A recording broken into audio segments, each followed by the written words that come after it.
Hello everyone.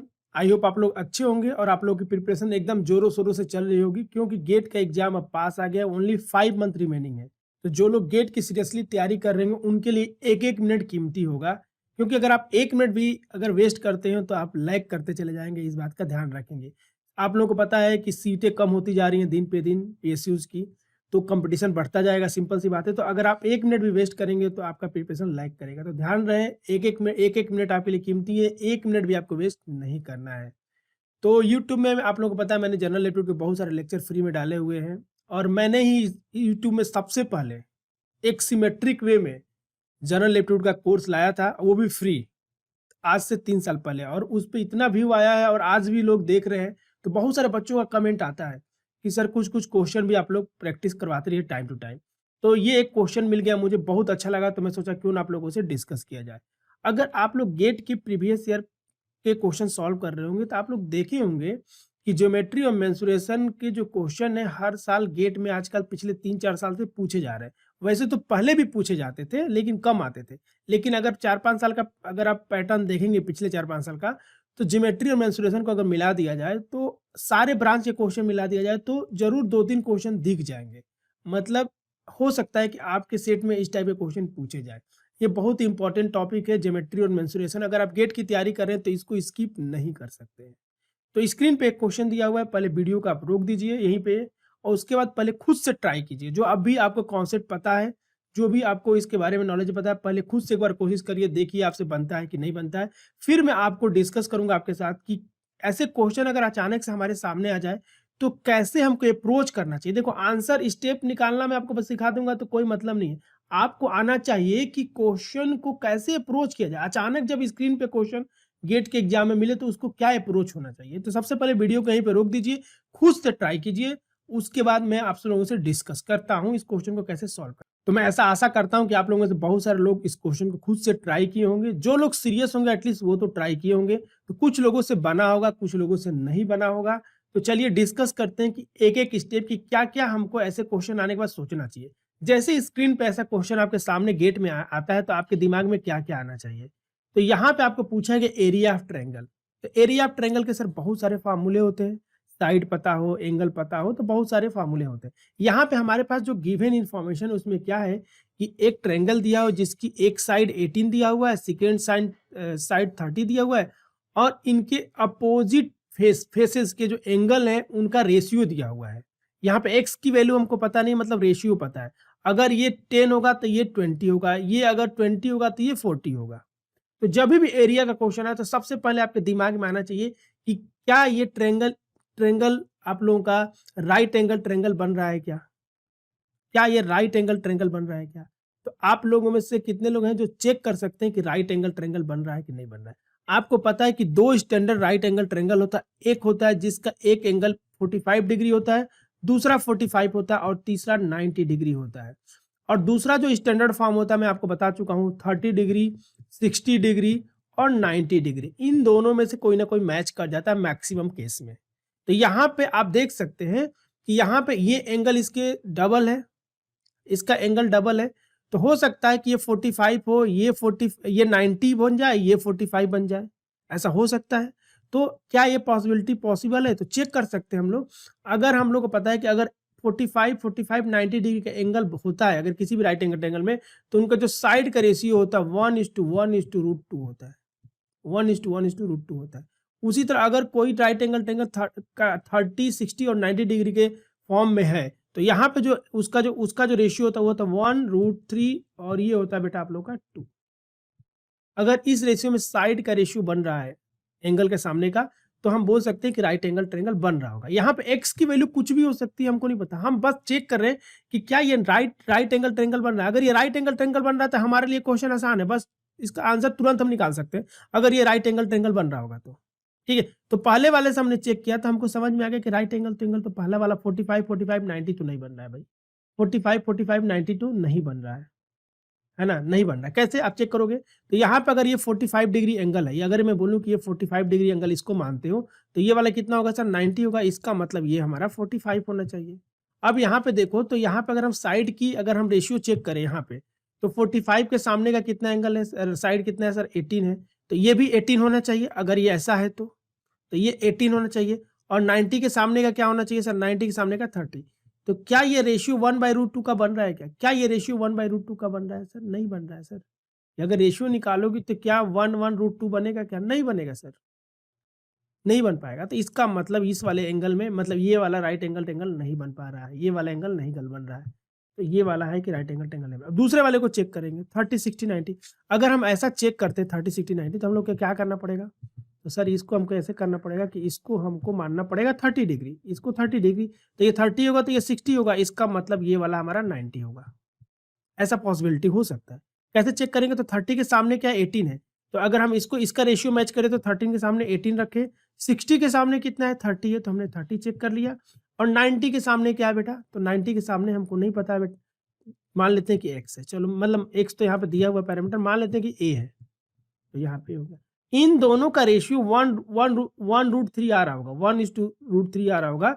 इसका मतलब हो सकता है कि 30, 60, 90 डिग्री में हो। तो इन दोनों का रेशियो अगर आप निकालते हो तो क्या ये 1/√3 बनेगा क्या? तो कितने लोग बोलेंगे सर ये हो जाएगा 3/5। तो 1/√3 तो नहीं बन पा रहा है इन दोनों का रेशियो, इसका मतलब ये भी राइट एंगल ट्रायंगल नहीं बन रहा है। तो हम एकदम कंफर्म हो गए कि राइट एंगल ट्रायंगल नहीं बन रहा है। हमको समझाने में थोड़ा टाइम लगा इसलिए आप लोग को लग रहा है, लेकिन जो लोग कॉन्सेप्ट पढ़े होंगे ये दोनों तुरंत आप चेक कर सकते हैं बन रहा है कि नहीं बन रहा है। इसका मतलब ये हो गया, सिंपल सी बात है कि राइट एंगल ट्रायंगल नहीं बन रहा है, मतलब हमको कोई दूसरा मेथड इसमें अप्लाई करना पड़ेगा, है ना? अब इस हम ट्रायंगल को ध्यान से देखें बेटा। और क्या ये क्या हम लोग का इक्विलेटरल तो बन नहीं सकता क्योंकि साइड अलग-अलग है। इसका मतलब हमको क्या करना पड़ेगा, अब इस वाले साइड का लेंथ निकालना पड़ेगा या फिर यहाँ वाला एंगल निकालना पड़ेगा। एंगल भी निकल जाएगा तो भी काम बन सकता है और साइड का लेंथ बनेगा तो भी काम बन सकता है। तो ये जो क्वेश्चन है बेटा थोड़ा-सा ट्रिकी क्वेश्चन है, ये 2 मार्क्स में आप लोगों से पूछा जाएगा। अगर ये 90 डिग्री में कोई फॉर्मेट में बन जाता तो ये जो क्वेश्चन है आप लोगों का 1 मार्क्स में आपसे पूछा जाता, लेकिन 90 डिग्री नहीं बन रहा है मतलब ये क्वेश्चन 2 मार्क्स में पूछा जाएगा। तो एक काम करते हैं, डायग्राम को बड़ा करते हैं, थोड़ा समझते हैं कॉन्सेप्ट को कैसे इसको अप्रोच करना है। तो डायग्राम थोड़ा सा बड़ा आप लोग को दिख रहा होगा। अब हम लोग क्या कर सकते हैं, ठीक है? तो हमको अब कुछ ना कुछ हमको रीअरेंजमेंट इसमें करना पड़ेगा। तो एक काम करते हैं कि ये जो है ए बी एक साइड है 18 लेंथ का, तो हम एक काम करते हैं यहाँ पे भी हम एक ट्रायंगल बना देते हैं 18 लेंथ का। आइसो स्केल एक ट्रायंगल बना देते हैं। आइसो स्केल ट्रायंगल बना देते हैं। क्यों क्यों बना रहे हैं तभी आपको समझ में आएगा, थोड़ा-सा पेशेंस रखिएगा। यहाँ पे हमने एक आइसो स्केल ट्रायंगल बना दिया, तो इसका मतलब आइसो स्केल बनाने का मतलब ये हो गया कि सर इसका भी लेंथ कितना हो गया सर 18 हो जाएगा। अब ये 2x है तो इसके सामने का ये भी एंगल कितना हो जाएगा सर 2x हो जाएगा। हमने ये आइसो स्केल ट्रायंगल बनाया है, अपनी कॉपी में लिख लीजिएगा, आइसो स्केल ट्रायंगल बनाया है। हमने बी पॉइंट से हम लेके बी पॉइंट से लेके गए और यहाँ पे जाने के बाद हमने इसको क्या किया है, नीचे वाले ए सी पे हमने मिला दिया है वर्टेक्स बी को यूज करके।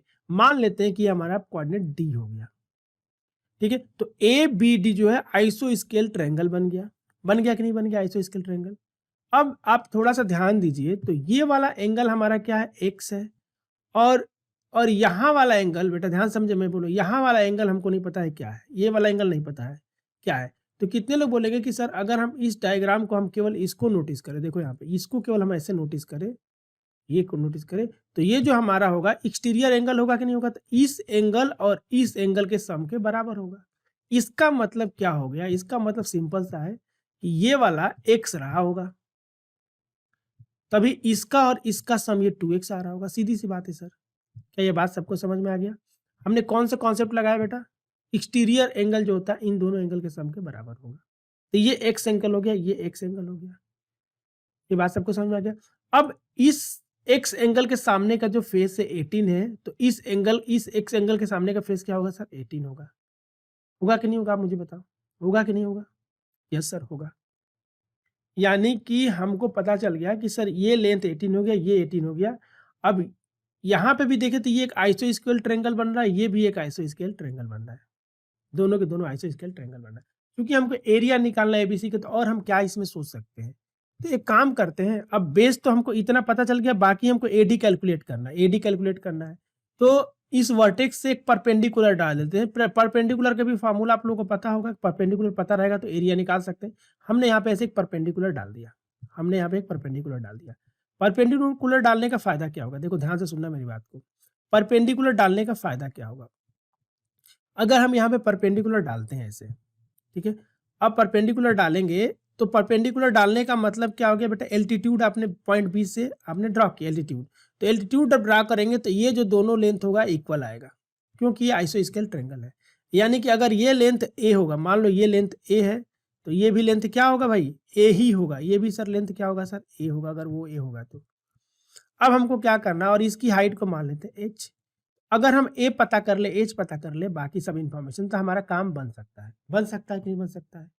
तो हम काम करते हैं ए और एच को फाइंड करते हैं। अगर ए पता चल गया तो हमारा एरिया क्या हो जाएगा, ए प्लस 18 इंटू एच, है ना, और इंटू 1/2, है ना, क्योंकि आपको पता है एरिया जो होता है हाइट डिवाइडेड बाई बेस होता है। तो अब हम लोग यहाँ पे ए और एच की वैल्यू निकालेंगे। तो अब इस वाले ट्रायंगल को फोकस करो, इस वाले ट्रायंगल को फोकस करो, इस वाले ट्रायंगल को फोकस करो, इस वाले ट्रायंगल को अगर आप फोकस करते हो तो इसका एरिया कितना होगा, तो राइट एंगल ट्रायंगल है, हाइट एच है और बेस ए है, तो इसका जो एरिया हो जाएगा कि हाफ ए एच हो जाएगा। कितने लोग इस बात को समझ पा रहे हैं, हाफ ए एच हो जाएगा, ठीक है।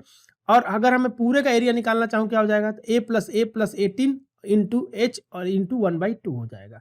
अब हम काम करते हैं, ये राइट एंगल ट्रायंगल बन रहा है, तो यहाँ पे अगर हम लोग बात करें राइट एंगल ट्रायंगल में, तो इस ट्रायंगल जो ग्रीन कलर का क्या होता है, इसमें कितने लोग बोलेंगे सर, यहाँ से हम लोग लिख सकते हैं कि ए का स्क्वायर,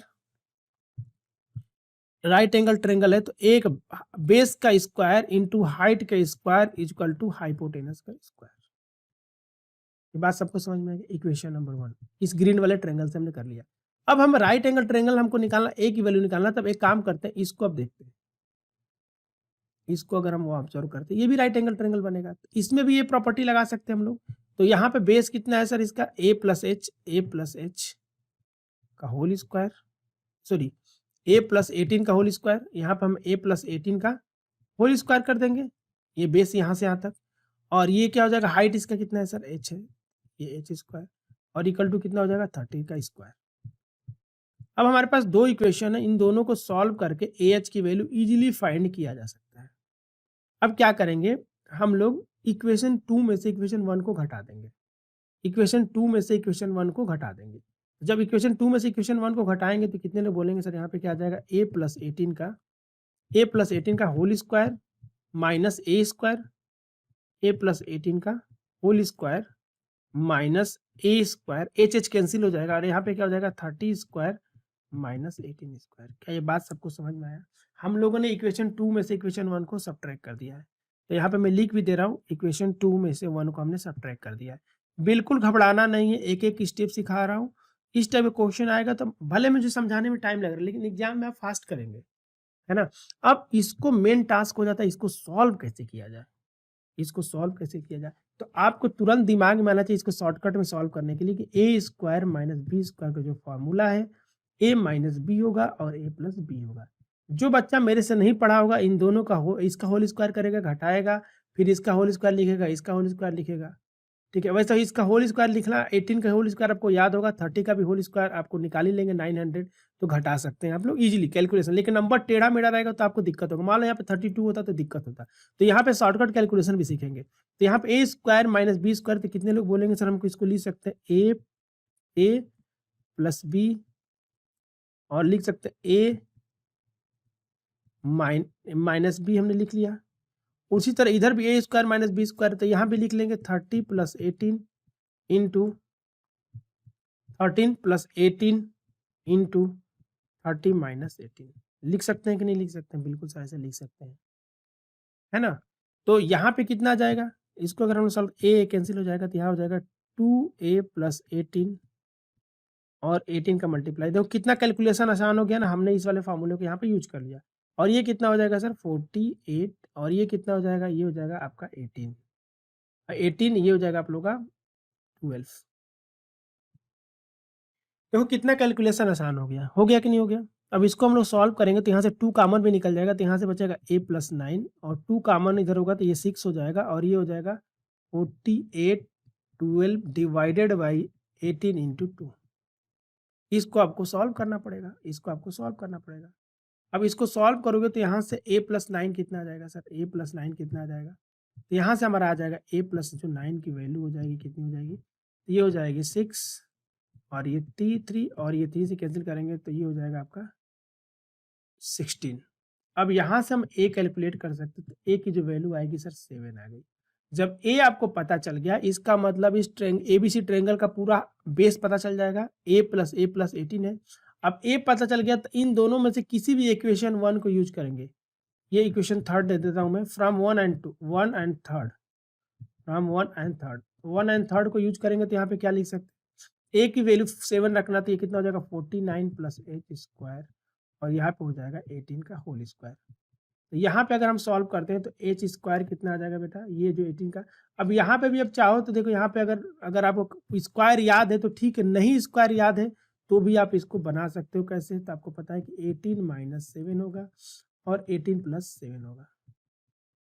बाकी 18 और 7 का होल स्क्वायर भी पता है तो आप लोग उसको भी डायरेक्ट लिख सकते हो। तो ये कितना हो जाएगा, ये हो जाएगा 11, और ये हो जाएगा बेटा आप लोगों का, देखो जब भी उसका रूट भी तो निकालना है ना, तो फैक्टराइजेशन फॉर्म में लिखोगे तो आपको रूट निकालना आसान होगा।